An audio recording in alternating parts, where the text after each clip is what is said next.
So 25, we have a circle. And the information that I know about my circle, I know that pi is 3.14, and I know that I have a diameter of 21 centimeters. And they want me to find the area. So area of a circle. If you look at your formula sheet, it's the first one listed under 2D shapes. Two-dimensional is going to be like area and perimeter or circumference. 3D is going to if you're looking for volume. So that's the difference between the 2D and the 3D. So area for a circle is the first one listed. It's pi r squared. So I know pi, but what's r? I don't have r, I have d. So what's r? Right. Whatever 21 divided by 2 is, because remember the radius is twice the radius is diameter, half the diameter is radius, however you want to think of it. So we have 10.5 is our radius. So if I plug that into my formula, I've got area equals 3.14 times 10.5 squared. Now I have a multiplication and I have an exponent. What comes first?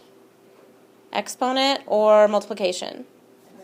Exponent. So we have to do 10.5 squared first. So 10.5 times 10.5.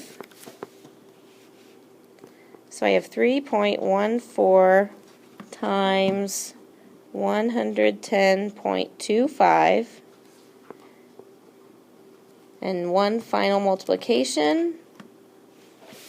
And I got 346.185. 346.185, and it's centimeters squared. Area is two-dimensional. It's always going to be squared.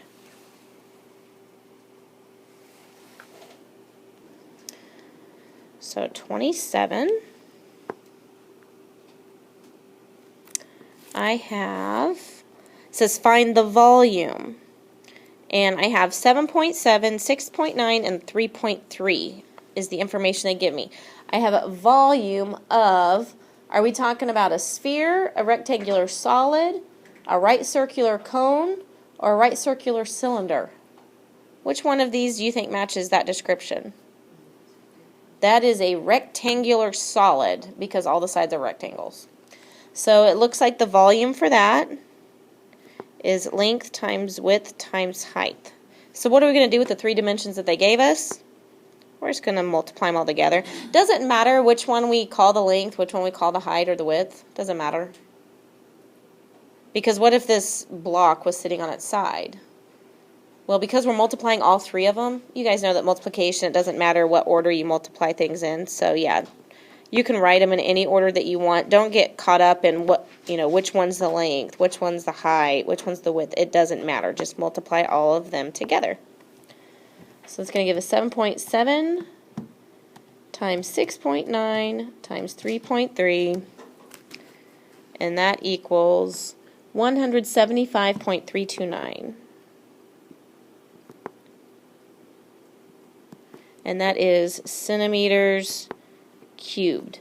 Volume is always cubed because it's three-dimensional.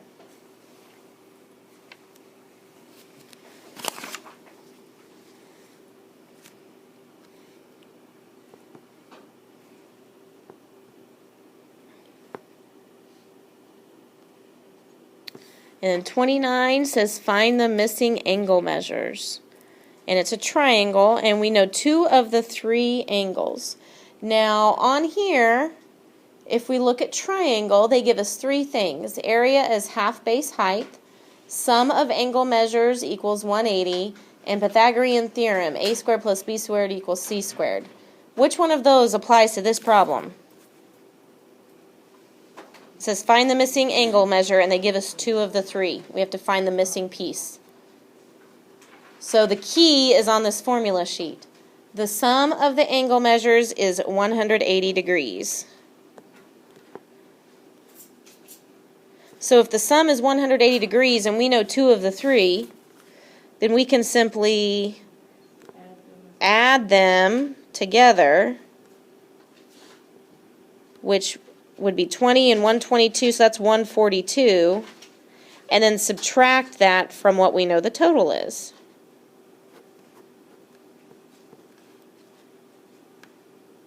So it looks like 38 degrees is the missing angle. And you can double check that by just adding 20 plus 122 plus 38 should total 180 if you got the right answer, and it does. So we just added the two that we had and subtracted it from the total.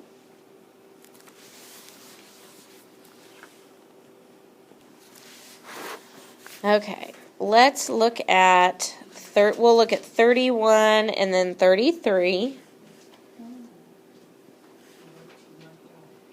So 31. 7n minus 8 equals 6. We want to find n. Now, if this 7 wasn't here, what would you do to both sides? You would add 8 on both sides, yeah.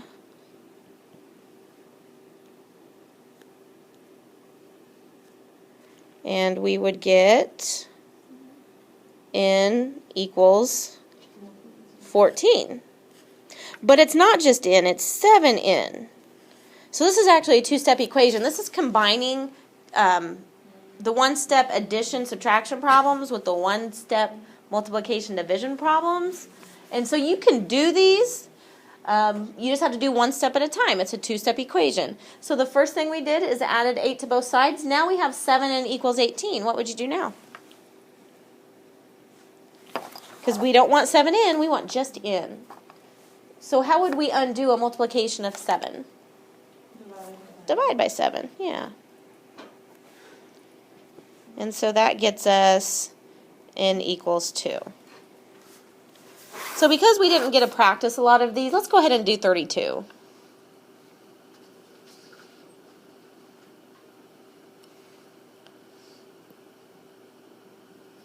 Is 3n minus 9 equals 6.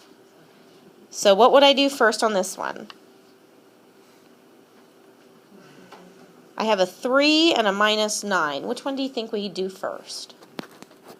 Because what did we do first on the first one? We got rid of that minus part. So we're going to do the same thing here. So we're going to add 9. That's going to give me 3n equals 6 and 9, that's 15. And then one final step, 3 times what is 15? And you might already know that. If not, because it's a multiplication, we would divide both sides by 3. And that would give us n equals 5. So those are two-step equations. That's just taking what you did practice and combining two of the skills into one problem.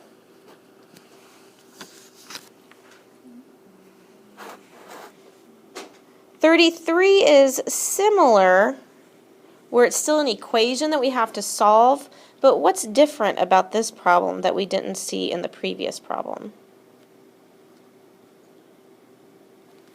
What do you notice that's different about this one? Yeah, we got like terms. We got two x's. It's like, what do we do if there's two of them? Well, we can combine them. Remember, if they're like terms, we can combine them together. So 9x and 4x is the same thing as 13x. So this is really just a one-step equation in disguise. So now I have 13 times something is 52. So I just have to divide. And x equals, what is 52 divided by 13? 4. So this one was actually just a combining like terms. So that's what made it a little bit different than the previous two problems.